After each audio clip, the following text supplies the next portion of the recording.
to ages of ages. Amen. Welcome to everybody for a great presentation that's going to be given to us by Subdeacon Steve.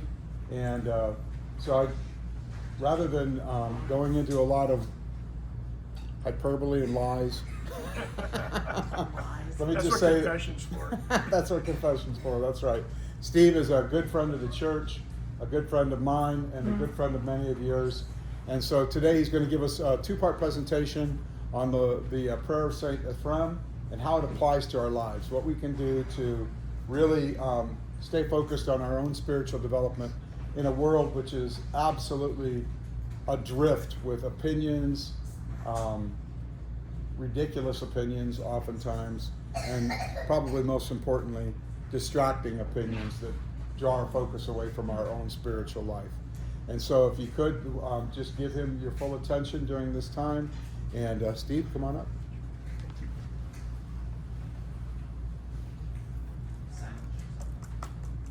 Yeah, silence your cell phone, please.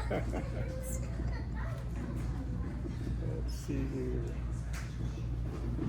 That's pretty good job. That's it? Yep, Okay. that's it. Okay, the title of my talk is The Prayer of St. Ephraim in the Digital Age. And it's not, the irony of this being on the internet, and I'm going to talk about the internet, is not lost on me. So, but it's part of our life now, it's part of who we are, it's part of what we are, it's inescapable. Just about everything we do and everything we see is basically driven by the internet, and so it's an important part of our life and therefore part of our spiritual lives. So, thanks for sitting up front. So one of the things that I've noticed is Orthodox people are not afraid of death, but they're afraid of the front of the building. So we're afraid of fronts. Yes, So, yes.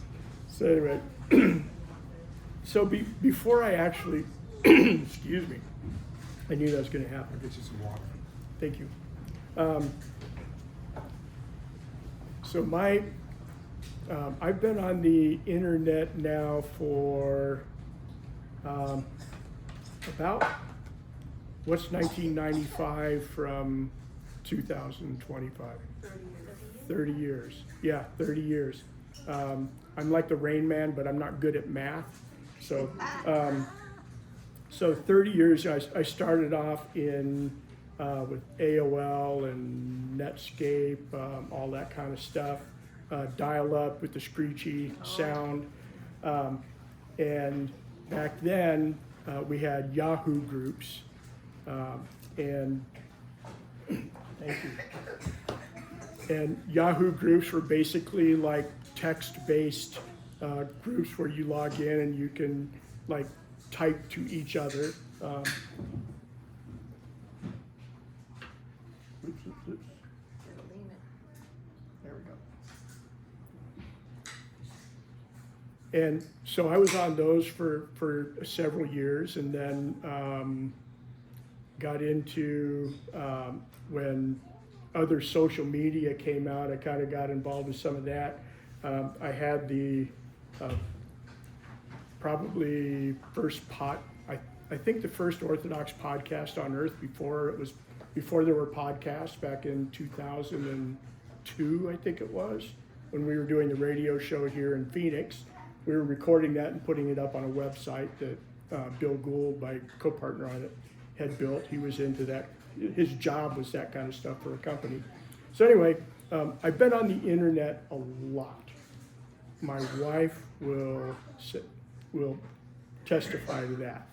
And so I've seen and done just about everything sinful and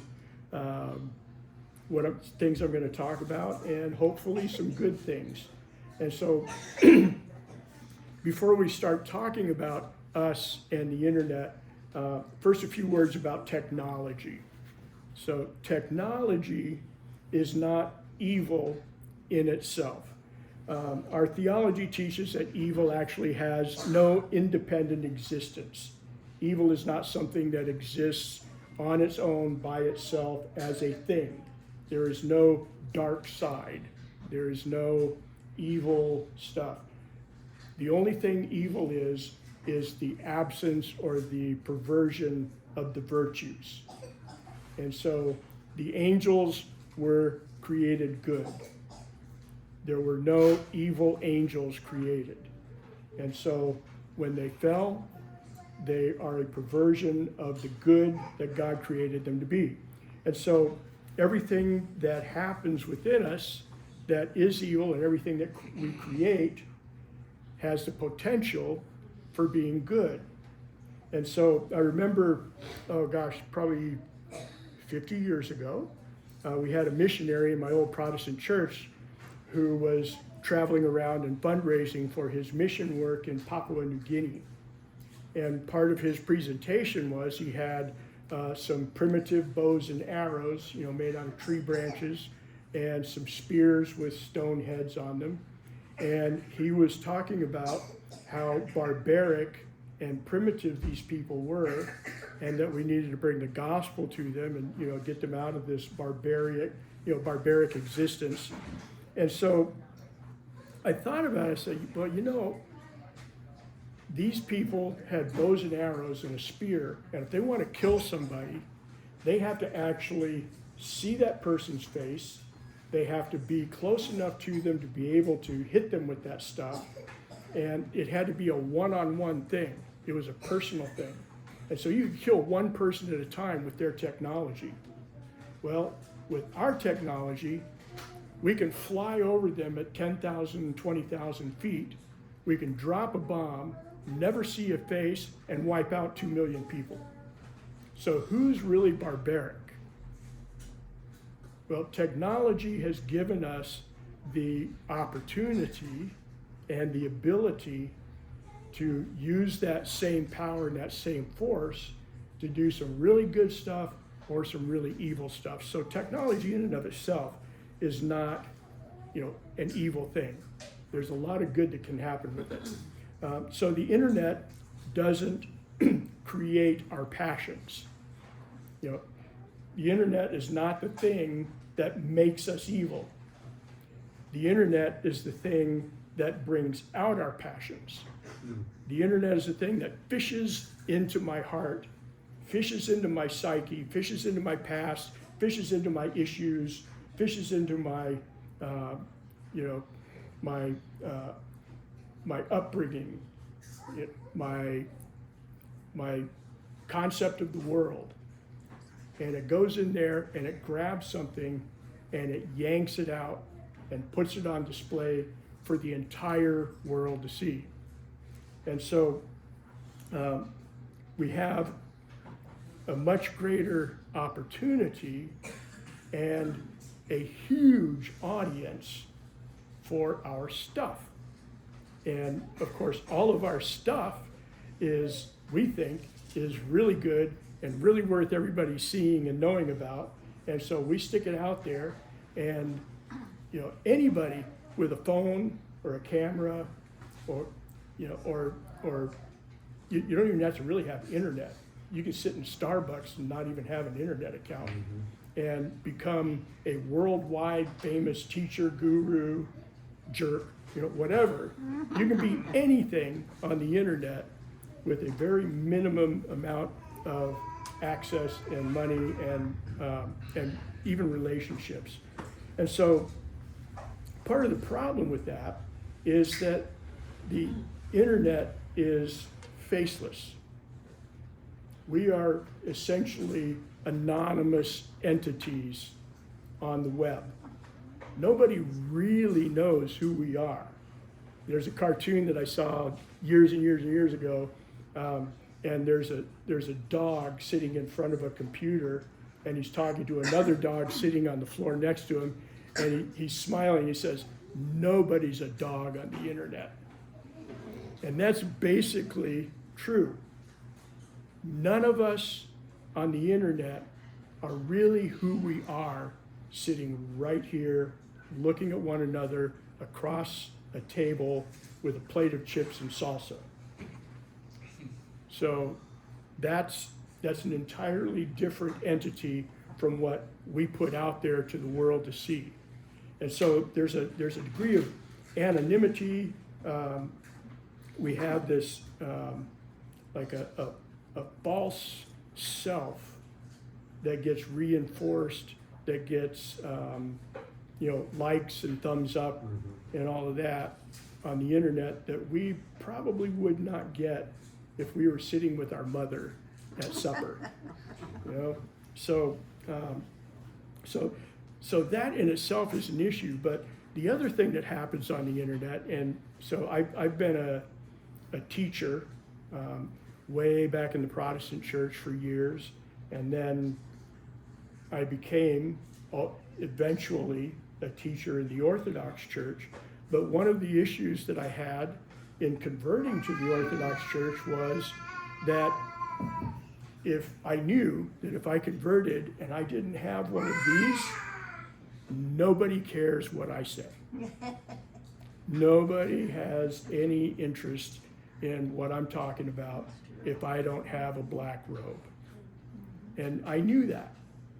And so that was a huge speed bump for me coming into the church, because I valued and cherished my role as a teacher. And I took it seriously.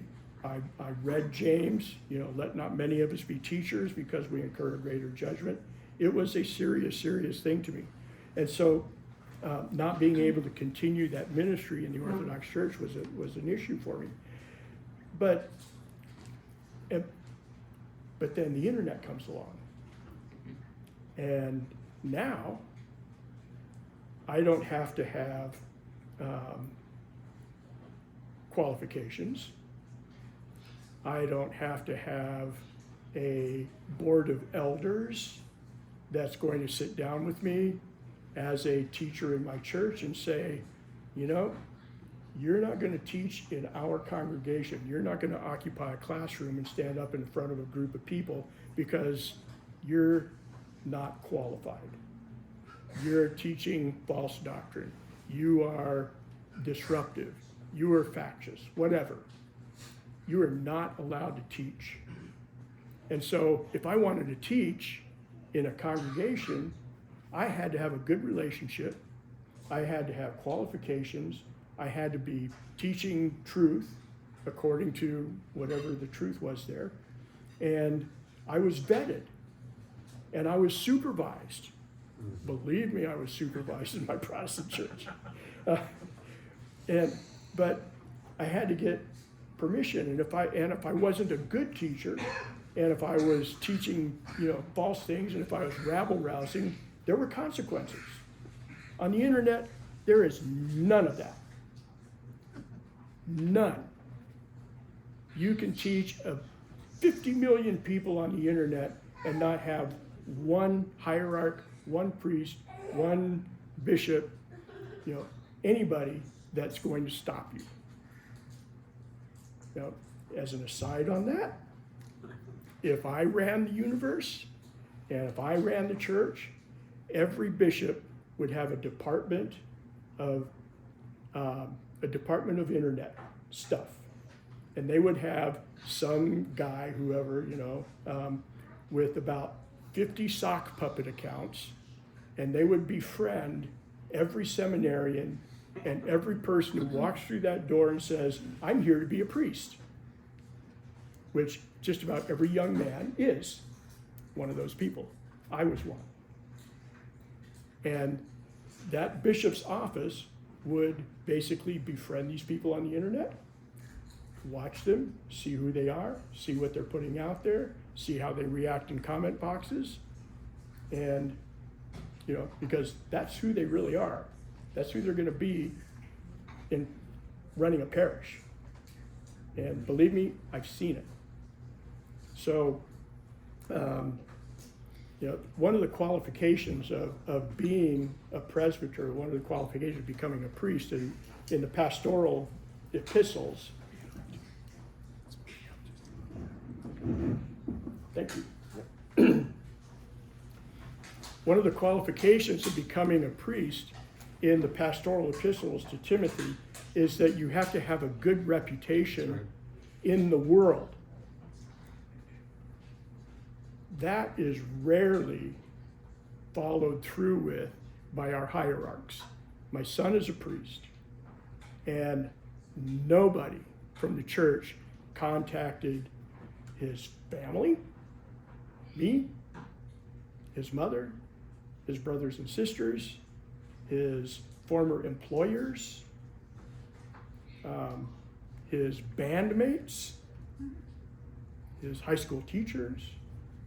They had no idea who he was in real life. He had the recommendation of his priest, who saw him for 3 hours on a weekend. And how many of us here cannot fake being pious for 3 hours on a weekend? I do. So, that, and then beyond that, who are you on the internet? And so we have to have the internet gives us the opportunity to be anything and everything without any discernment, without any supervision, without any vetting, so anyway, it's an issue. It's a real problem. So what I'm going to talk about here today is not just about religion. There's a lot of stuff out there right now on YouTube, Facebook groups and everything that's about orthodoxy, it's about religion. People are casting around, heresy and anathemas and ecumenists and all that stuff like holy water on theophany. It's a mess out there. But this isn't just about religion. It's not just about talking about the faith. It's about everything. I'm part of some drywall groups. I'm a part of some carpentry groups, sewing groups. I've got a lot of interest. And basically, anybody who puts anything up in one of those groups says, here's my work. Please be kind. Why would you have to have, please be kind, when I put a picture of something that I labored over and most of it's beautiful stuff. But I'll tell you what, no matter how beautiful it is, there's always going to be a comment thread about 30 boxes long about, you should throw that in your alley. I would cut that up for firewood, stuff like that. I mean, so it's not just people about religion. It's just right. People are jerks, and the internet lets them do that. And so basically, it gives us an avenue and an opportunity to deal with people in the most uncharitable and aggressive and egotistical way that we can muster up. And it's not about sharing ideas anymore. It's really about opposing ideas. It's not about saying, hey, can we have a conversation about this? It's more about, these are my ideas, and this is what I think, and come at me. And so my rule of thumb anymore is if I read something at all that's even mildly controversial, there's always that little thing on Facebook that says 397 comments. Well, if there's anything more than about 30 comments on anything, I scroll past, because nothing new, nothing original, nothing that everybody else doesn't already know is going to be said about anything after 30 comments. It's all going to be a rehash and arguments and comebacks and insults and all that about things that have already been said and everybody knows about. So it's not really social media anymore. It's like anti-social media. But again, it's there, and we have to deal with it. So there's I've been reading the ladder because it's Lent and it's part of our thing at St. Ignatius. And of course, man, we're going to talk more about this later, but the internet is our modern day ladder of divine ascent. It is. We have all these rungs, and I'm going to talk about those in the next session. But we have all these rungs that we need to get to, and every one of them is an opportunity for us to look at ourselves, not look at everybody else, not look at that jerk who posted that stuff or commented about this stuff. It's an opportunity for us to look at ourselves and where we are on that progression toward becoming conformed to the image of Christ. How do we live as the image of Christ in the world, even on the internet? And so one of the things in the ladder, St. John says, is we should not be dismayed if we find that our passions are stronger at the beginning of our monastic life than they were in our life in the world. So he's talking about monks here, but we're talking about it's a universal experience. And so he said we have to remove the causes of that sickness, and then our health comes to us. And so people enter the monastery to recover from the sickness that they experience in the world. Well, they go to the hospital, and guess what? They get sicker, or it seems like they get sicker. But St. John says, no, you're not getting sicker. The beasts were there all the time, only they didn't show themselves. So now you're in a monastery and your whole focus is about overcoming the beasts. Well, guess what? The beasts are all going to come out. And it's the same way when we come to the church. We come to the church to become healed of our infirmities, to be healed of our passions, be healed of our falling for temptations. And all of our temptations come from here. They're not out there, they're here. And so we ask, why do people become total jerks when they become Orthodox? Well, the internet was the key to their cage. And the internet unlocked that cage, and every demon and beast and passion is now pouring out into the world. Not just your family, not just your kids, not just your wife, not just your pastor, to the whole world to see. And so it shouldn't surprise us that when we come to the church to be healed, that we actually seem to get worse for a while. Because now we have placed we've challenged our demons to a fist fight, because we're here. We're in the arena. We're in the cage now, and nobody's going to get out alive. Either we'll be killed or the demons will be killed. And so it's a warfare, and that's what one of the books is called, The Unseen Warfare. Highly recommend it. Lorenzo Scupoli. Look it up, The Unseen Warfare. It's amazing. So he talks a lot about all that stuff that comes, that's inside of us, that comes out when we engage the spiritual life and the demons. So the problem is our passions are not just one thing. There's a lot of them. There's tons of them. And that's what the prayer of St. Ephraim's about, is all these different passions. And they're not just like individual things, they're all interconnected. You heal one of them, or you think you did, and there's all these other ones that are attached to that one. And so, you've got like 3 pit bulls that are all on one leash.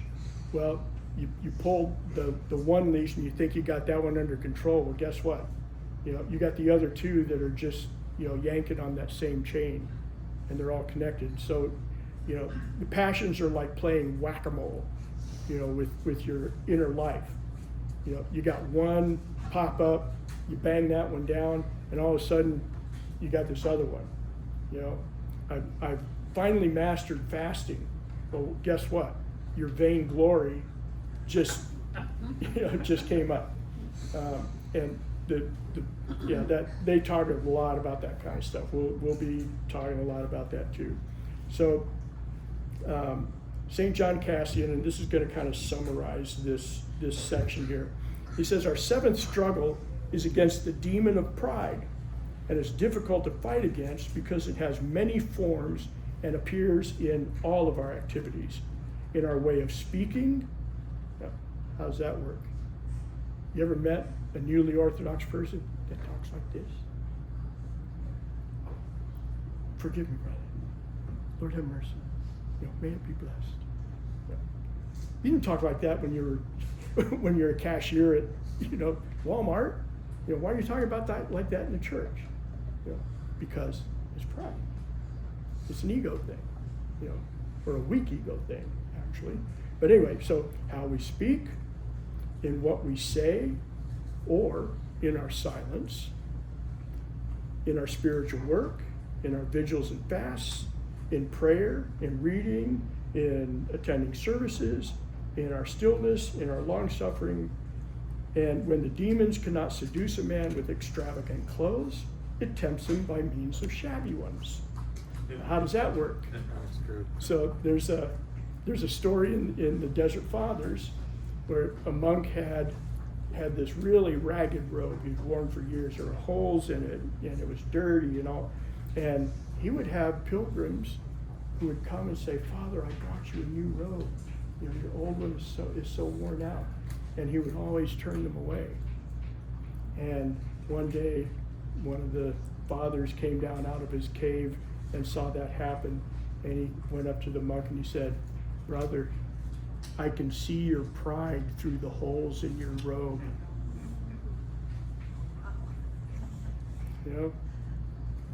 Our prayer robes, how we dress at church. All of these things are ways. They're not evil, they're not bad in themselves, but they're ways for us to be tempted to pride and to ego and to a show of faith, a show of piety that doesn't exist in here. It's all like Renaissance festival orthodoxy. We put it on the weekends for 6 weeks a year, and then we go home to our real self. So so he says, when it can't flatter you with honor, it inflates him for enduring what seems to be dishonor. When it cannot persuade him to feel proud of his display of eloquence, it entices him through silence into thinking that he has achieved inner stillness. If it can't puff him up with showing off his luxurious table, it lures him into fasting really good for the sake of praise. In short, every battle, every task, every activity gives this malicious demon a chance for a battle. And that's what we're up against with the internet. And so basically, again, it's not about what you post, it's not about what you believe, it's not about what you promote, it's about how these things are affecting you and what is in you that you bring out with these things as vehicles. They're the bus. They're not the things in the bus. Your heart and your inner life are the things that are in those buses. And so, again, internet's not evil, politics aren't evil, religion's not evil, carpentry's not evil, but how you interact with those things and what you bring yourself through yourself to them is where the evil comes from. So this is hard stuff. This is really hard stuff. And I'm not picking on anyone. I'm not picking on a specific topic, a specific subject. I'm not picking on anyone in particular. I'm picking on everything and everyone, including myself.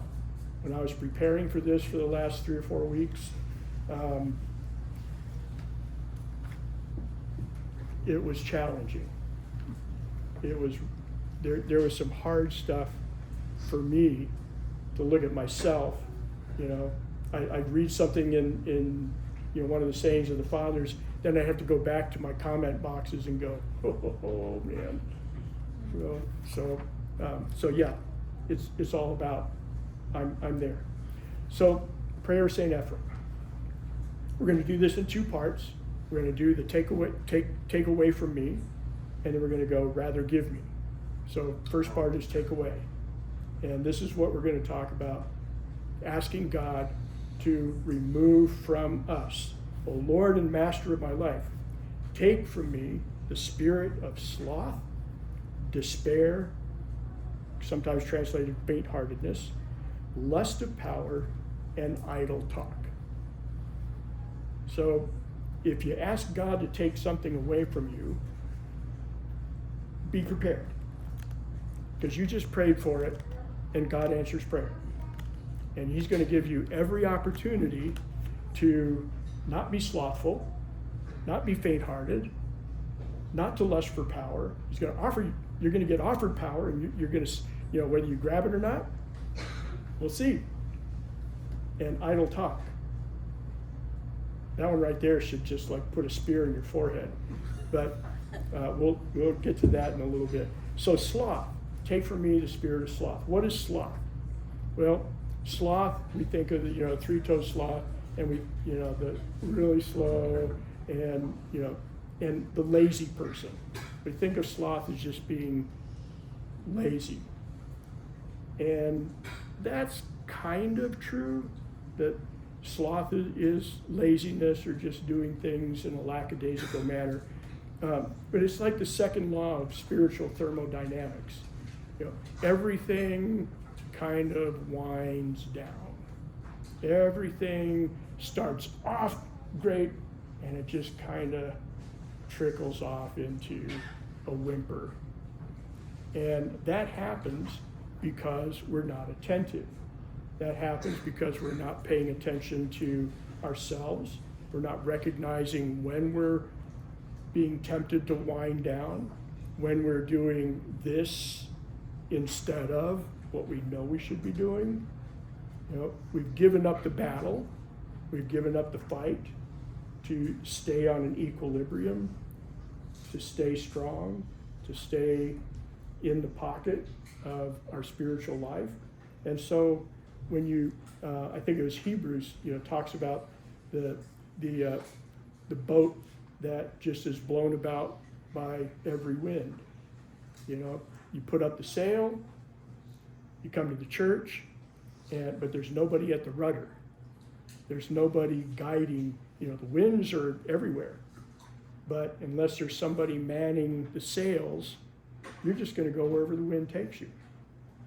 And so we have to be attentive to that. It takes some skill. It takes some work to manage the sails. And if you don't know how to do that, then we have spiritual fathers to help us with that. And so we either trust our own judgment about how to sail a boat, or we ask for help. So all of those things come together, and the neglect of any one of those things can result in sloth. Mm-hmm. So the spiritual life is not sustained automatically. It just doesn't happen without effort. But a person, and this is where it gets kind of, the demons and the delusion and the pride and all that stuff. A person can be zealous and still slothful. How does that happen? Well,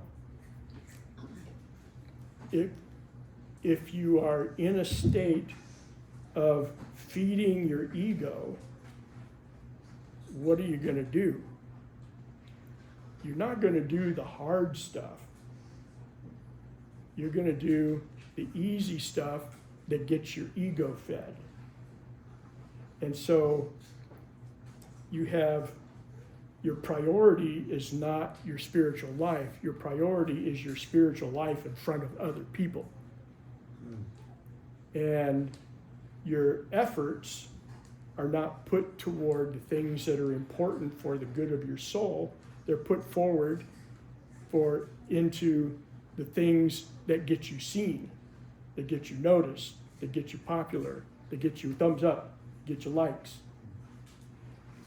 So your goals are random, and your effort is focused on all the wrong things. And even if you do a hard thing, it's still about you.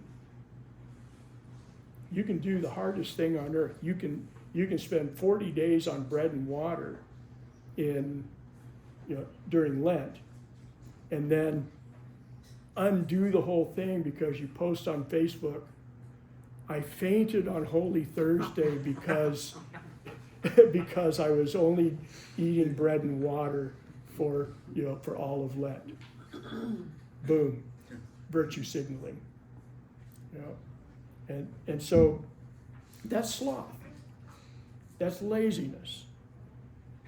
Because what energy we have, and all that energy can be focused somewhere else. It's a lot of energy to be egotistical. Trust me, it really is. It's hard to keep up that level of fakeness, everywhere at all times, in all places. The commentary of Saint Lorenz on the ego, everywhere, every place, and at all times. That's an inside theological joke. So yes, we can be slothful and zealous at the same time, and we have some quotes later on. But the demons tempt us to do things that are harder than we should be tackling in our spiritual life, because that's a good way to get you to fail. And we'll talk more about that later. So, step 26 of the ladder, St. John says, as a blind man cannot see to walk, so a slothful man can neither see good nor do it. And so, sloth also has to do, with our ability to see the world as it is in the present moment and our relationship to it. And we've all done this, okay? I'm in Lent, I'm at Fry's, I am going down the little cheese and refrigerator aisle, I'm passing up all the cheese on sale, and down at the end of it, there's this little 2-foot section with the tofu and the soy hot dogs and all that stuff. So I am pushing my cart to the tofu. And there's this old lady with her cart right in the middle of the aisle, and she's over there looking at the cheese. And I'm standing there going, get out of my way, I'm trying to get to the fasting food. There we go. Sloth. So, and again in step 26, as steel is attracted to the magnet without it even meaning to be, it is drawn by an inexplicable force of nature, so he who has contracted sinful habits is tyrannized by them. How are we tyrannized on the internet by our sinful habits? Doom scrolling. We cannot pass up an evil story, a slander, a acerbic, insulting commentary on somebody, something, whatever it is. Doom scroll. Trolling. How many times are we reading something and it's like, oh man, watch this. I'm going to suck this guy into, we've seen it. We've all seen it. So we cannot not reply. We see something and we have to respond to it. There's no scrolling past it. There is no way that we're going to let that go. So, we take offense. We can't scroll past anything, and then we're a slave to our passions, and the internet fishes for those in us and drags them out. So I have an orthograph. It's one of those graphs like this, and basically it says we have slavery to the passions and proportional to the number of comments you leave in an argument on, Facebook, Twitter, or whatever. The more comments you leave, there's your passion level. And if you're not sure if that's truly a passion or whatever, screenshot that and bring it to Father in confession. He'll let you know. He'll tell you whether you're passionate or not. So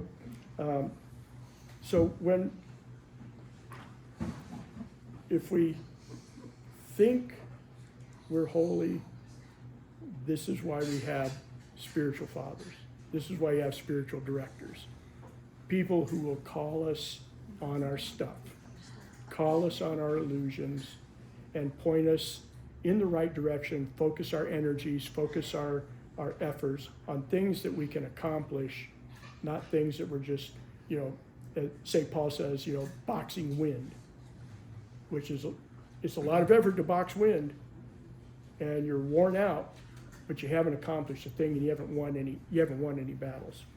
So, sloth, be aware, even if you're out there going full bore, you can be slothful. So take from me the spirit of sloth. Take from me the spirit of despair, faintheartedness. So despair, mostly, the most obvious thing about despair is the church is going to go to hell in a handbasket without my input, my teaching, my spiritual advice, and my enlightened holy presence on the internet. Somebody has to save the church, and somebody has to defend orthodoxy and defend God. And that somebody is me, because I do it so well. And I have read so many books, and I have chanted services for 25 years, so I know the Maneon, I know the services. I even did St. Stephen's course. So got all this knowledge, all this wisdom, and I know so many people. So obviously I'm the person who can run the church. If I ran the church, things would be a lot different. So, but so I remember long time ago, I was talking to my spiritual father, and I was a brand new convert, and I knew enough to know that I didn't know it all, but I knew most of it. and so I was talking to him about the cradle church and how the cradle people are just so nominal and all that stuff. And I think I literally said, somebody has to save the church. And he just looked at me and he said, no, the church doesn't need saving. The church saves you. That's right. Okay. First lesson in humility, not my first lesson in humility, but it was a big one. So God can take care of himself.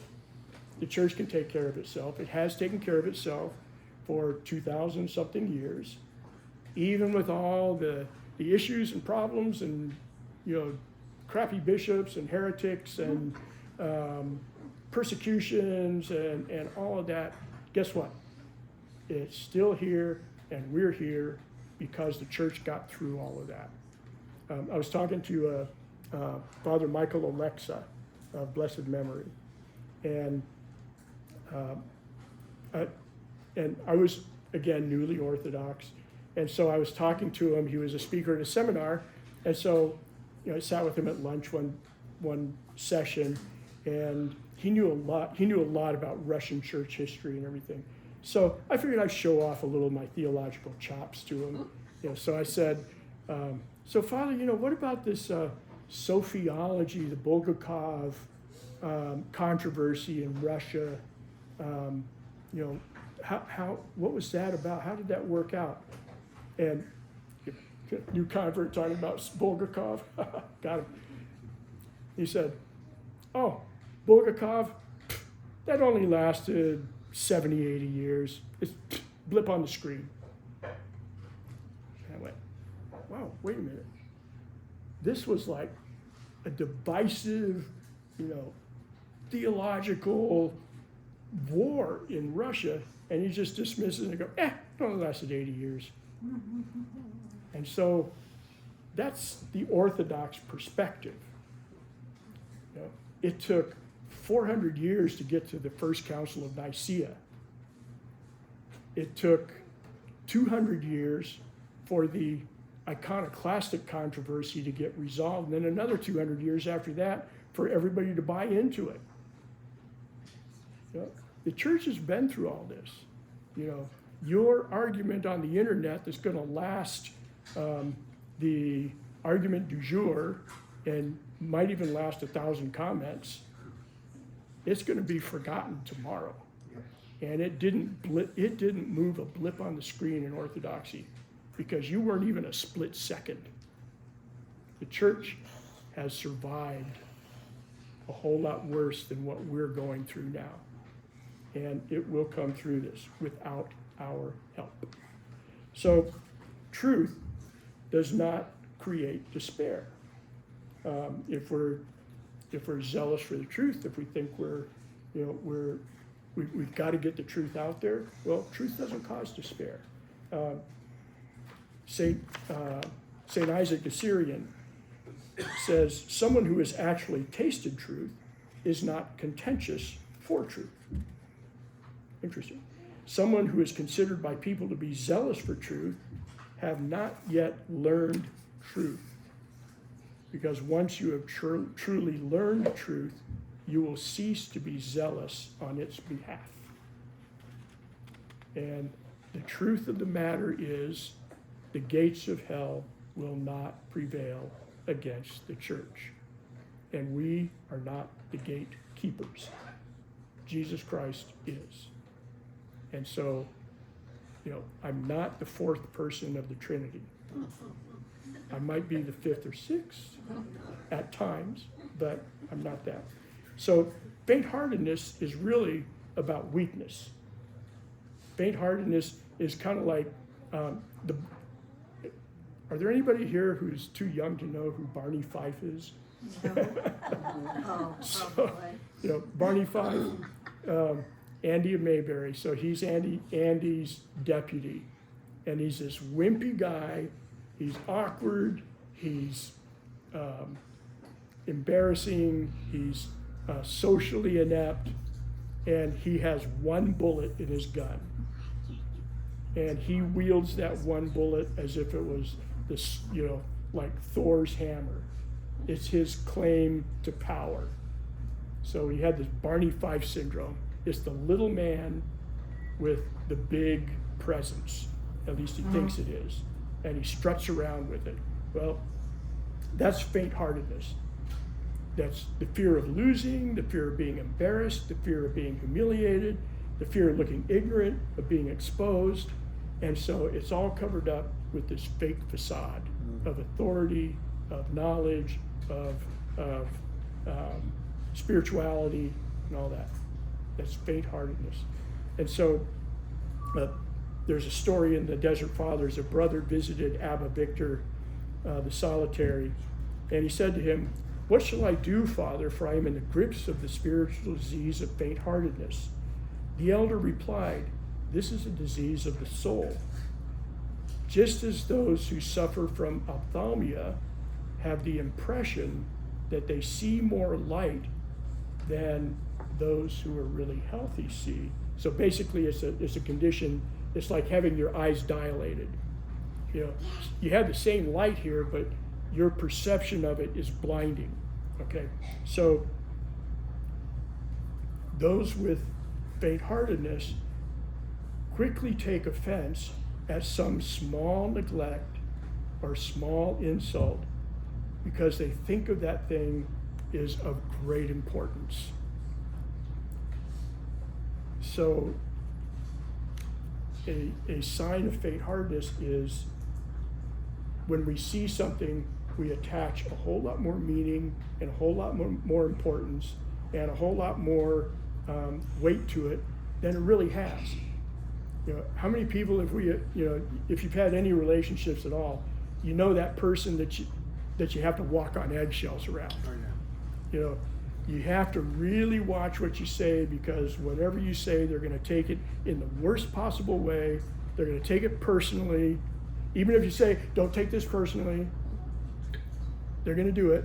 And you say that because you know they're going to do it, but they do it anyway. And so that person is faint-hearted. So St. John of the Ladder says, you know, if we want to have a pure mind, but your mind is agitated by cares, you ruminate about offenses, you stay awake at night thinking about comebacks. Anybody done that? Oh, yeah. No, So, never. never. That's right. How to respond to a perceived insult. You know, I'm going to run over that conversation in my head 100 different ways, and it's never going to come up again. But you know, but anyway, that's where our mind goes. He says, a man who thinks his mind is pure when his mind goes there is like a man who has tied his legs together and expects to be able to walk briskly. That's a good image there. So the focus, if our focus in everything, it can be in our mind, but it's especially true on the internet, social media. If our focus is on pointing out, diagnosing, complaining about problems, and not having an active engagement in real life with real human beings in accordance with the virtues that we're going to talk about that we want God to give us in real life, you are manifesting despair.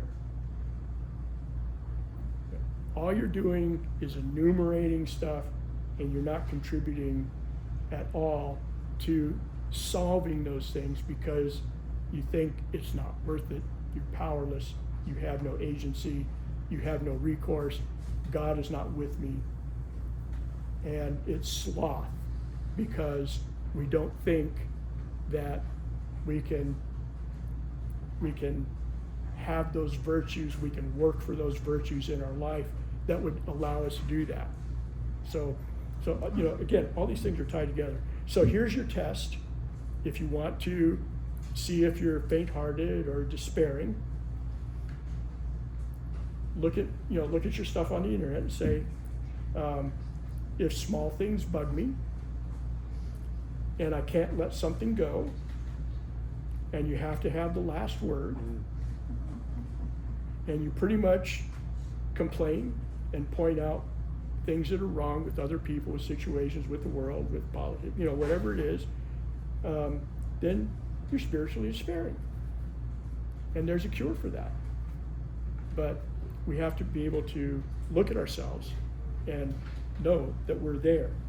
So, a little aside here, the fathers talk a lot about being able to take insults, be able to take disparaging remarks, be able to take slander, things like that. Part of part of spiritual health, at least a sign of spiritual health, is that somebody on your internet can call me a, Eastern Rite Episcopalian ecumenist heretic, and I can go, scroll by, not even going to grace it with a response, and but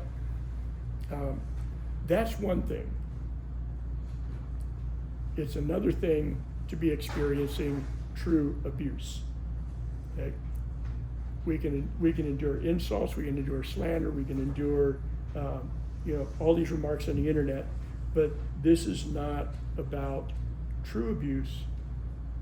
Living with a husband or wife who browbeats you, insults you, demeans you in public, stuff like that. That's not what we're talking about here. If that's happening, you need a Codependence Anonymous meeting, you need a therapist, you need a spiritual guidance, and you need help. This is not a sign of spirituality to endure true abuse. So I'm not giving marital advice here. No, but it's good. I'm giving you, spiritual advice on the internet. Nobody is going to die from being insulted on the internet. If you're being insulted at home, you might.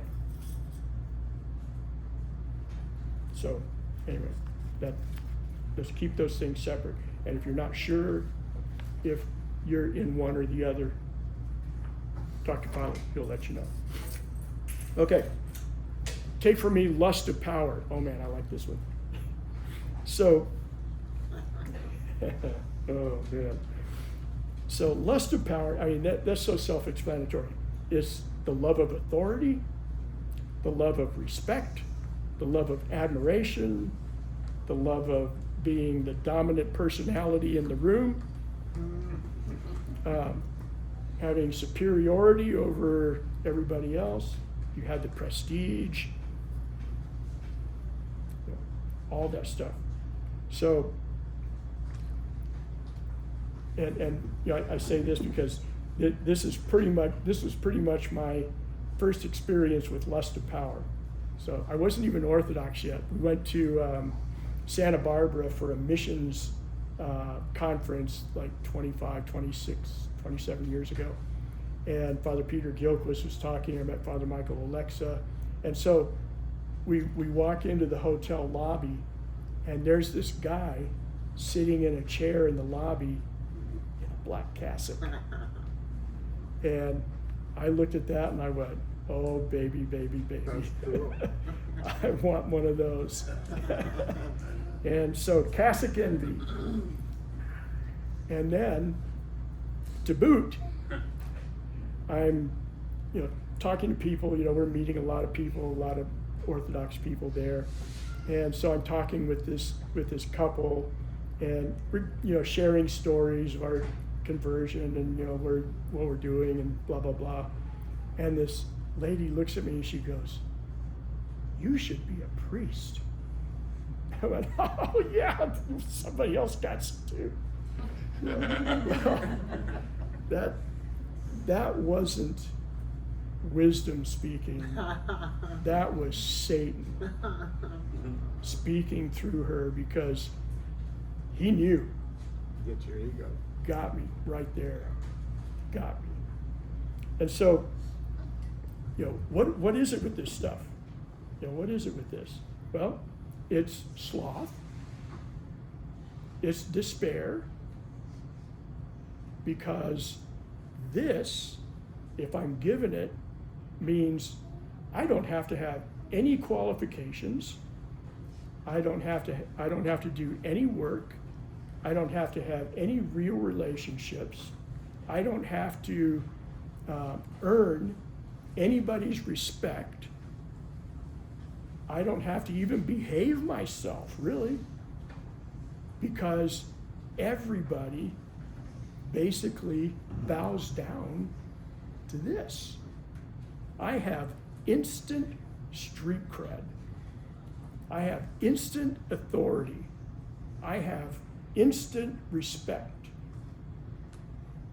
I have instant admiration.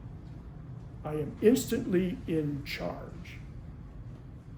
And only people like me will challenge that and say something about it. So there's a guy in 3 John, his name is Diogenes, and John says, avoid Diogenes because he loves the preeminence. He loves to be noticed. He loves being in charge.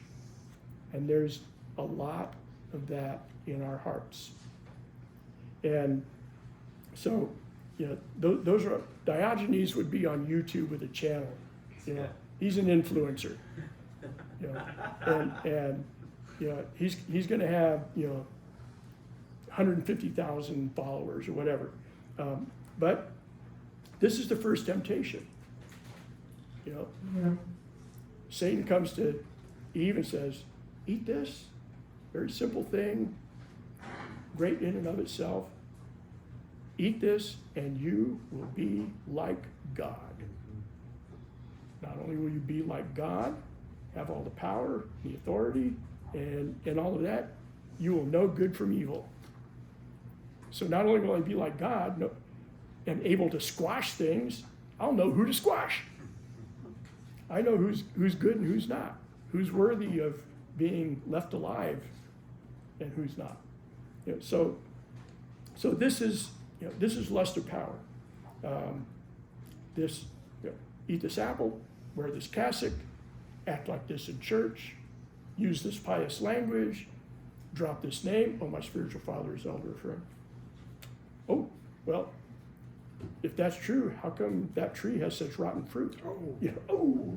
So, that's all about lust of power. It's all about one up, being just a little bit better than everybody else in the room, or a little bit better than that person I'm talking to. St. Paisius of the Holy Mountain says, whoever rejoices when they're admired by people is being mocked by the demons. So power is the shortcut because of sloth and despair and faintheartedness. So we're not willing or able to do the hard work of becoming truly holy, taking spiritual direction, being under authority. We're still damp out of the baptistry, and we're trying to run the church because we don't trust the church. We don't trust the canonical processes that the church has had in place for 2,000 years to deal with this stuff. And it's our way of trying to show dominion, to grasp power out of the hands of God, who is really over all things and working all things out. So again, we keep going back to all these things being tied together. St. Anthony says, give up your desire to control people. Well, okay, easy enough. Withdraw from disputes. Withdraw from trying to win arguments. Withdraw from trying to change people's minds, to have the last word, and be humble enough to look weak, ignorant, and stupid. So if you are, Psalm 131 verse 1 is one of my favorite Psalms, and it's the hardest one to live up to. He says, Lord, my heart is not proud, my eyes are not haughty, and I do not get involved in things that are too great and too difficult for me. Okay, leave that right there. So, slander and gossip. I'm going to make this one short because I really want to get into the next one. Slander and gossip are basically power plays too. So, you have this person out there who is trumping it over you. And I'm not talking about that Trump. They're just, they've got it on you. Well, what's the shortcut to getting them out of your life? It's slander and gossip. So you can discredit, you can neutralize, you can eliminate the threats to their ego, by slander. And it shows everybody else that you're on the inside track of what's really going on here. You know, I've got the big picture. I've got the straight dope here. And so it's a way for us to keep control, to manage, you know, damage control if you have to. It's a way to keep your power, to have the control of a situation and, you know, other people's perceptions and all that. So the fathers are hell on slander and gossip. St. Augustine says, if you hear anything, let it die in you. Rest assured, you will not burst. So that's just one. I got a bunch of other ones here. So idle talk. This is the last one. Yes, idle talk. This is the hardest one. So I'm sitting in an intersection, and there's sitting next to me is a couple guys on Harleys. And what do people on Harleys do at an intersection? You're at a red light. Boom, boom, boom, boom, boom. Okay, what are they doing? They're idling. The guy in the big diesel truck, boom. What is he doing? He's idling. But he's sure making a big show of going nowhere. So, idle talk is basically talk that goes nowhere.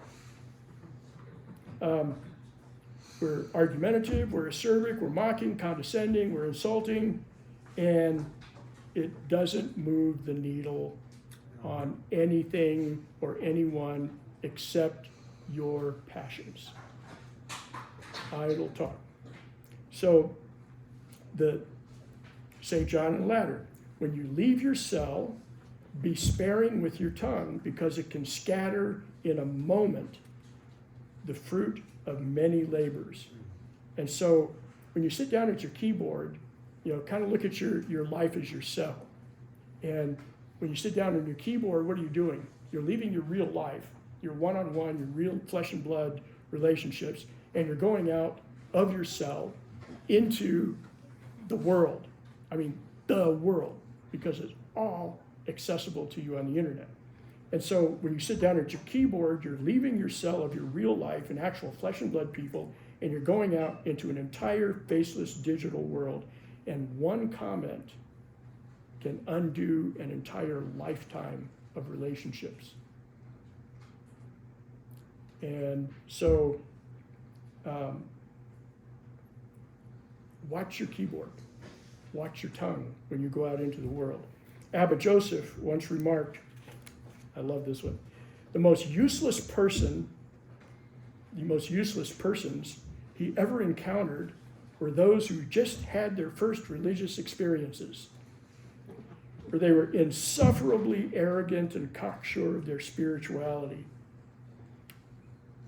So look back on mine, and it's like, where was Abba Joseph when I needed him? Yeah. So the other thing, idle talk is also translated sometimes meddling, but idle talk and meddling, they go together. It's basically Jerry Springer spirituality. Jerry Springer spirituality is voyeurism, is delighting in and having a morbid interest in watching or knowing other people's dark sides, their failures, their downfalls, their sins, their shortcomings. We make entertainment out of exposing other people's sins. It's an unhealthy focus on evil, and basically all it boils back to is sloth and faintheartedness, because I don't have to move the needle on my life, and I can watch hoarders and go, oh, at least I'm not that bad. I'm better than that, and I didn't have to do a thing. I'm already better. So reality TV gives us a sense of superiority. It's proud triumphalism without any work. So, meddling. 1 Peter 4:15. Peter's talking about suffering as a Christian. He says, you're going to experience persecution, but he said, if you're going to suffer as a Christian, do not suffer as a murderer, a thief, or a meddler. Murder, thievery, and meddling? All in the same sentence? And this is the only place in the whole scripture that this word is used. It is allotripe episkopos. And it is what it sounds like, allo, meaning everything. And what is episkopos? It's a bishop, our overseer. And so, an allotripe episkopos is used to describe someone who takes it upon themselves to oversee and involve themselves in matters that do not concern them in a disruptive or unwelcome manner. It carries a negative connotation, suggesting that the interference in the affairs of others without invitation and without authority. If you've ever sent an unasked for private message, email to someone to give them your opinion, to correct, to teach, admonish, or warn them about something or somebody else, or even themselves on the internet, you are as bad as a murderer and a thief. That is a deep, dark, overpowering spiritual illness. To make yourself the episkopos of the world. Watch your keyboard. So we have an irresistible urge. This is Lorenzo Scapoli, The Unseen Warfare. We have an irresistible urge to speak out in a stream of words with many repetitions to impress our opinions in the hearts of others, thus foisting ourselves upon them as unbidden teachers, and sometimes we even dream of making everybody else our pupils.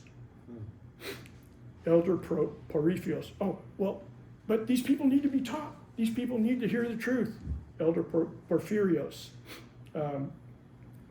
modern elder, just passed away in 1990s, I think.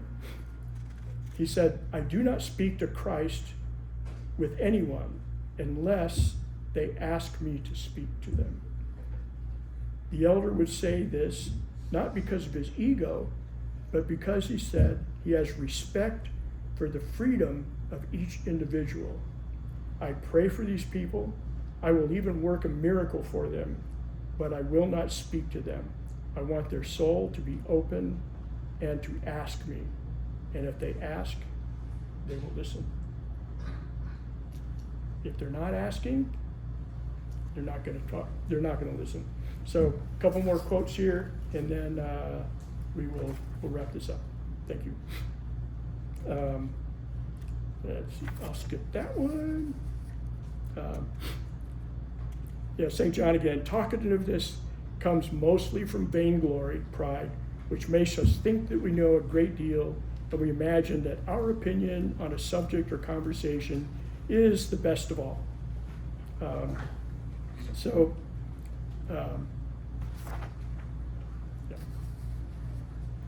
right, so I'll just skip all these. They're basically repeating the same thing. Arguing and quarreling are signs of self-love and pride. Humility is being the first one to stop an argument. That's pretty hard to do. As birds fear the sight of a hawk, so those who practice humility fear the sound of an argument. Why is that? Because an argument fishes into our heart and draws out the passions. Be afraid of being tempted to sin. So, Elder Makarios of Optina, refrain from heated discussions of religious matters, for there is no good in them. So to sum it up, I'm gonna do the ladder of comment boxes set. This will only take a second.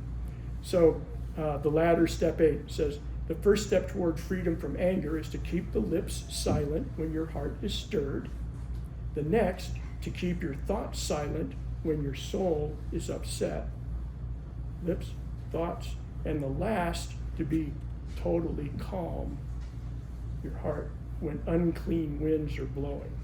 So how does this translate to the internet? Well, here's the ladder of comment boxes set. So the first step is you write the comment and then you apologize for it. Second step is you write the comment, but you don't click send. You sit on it for a day. You stay awake all night thinking about it, and then you go back and delete it. Okay. The third step is you write half of the comment, the rest is in your head, you delete it. The fourth step is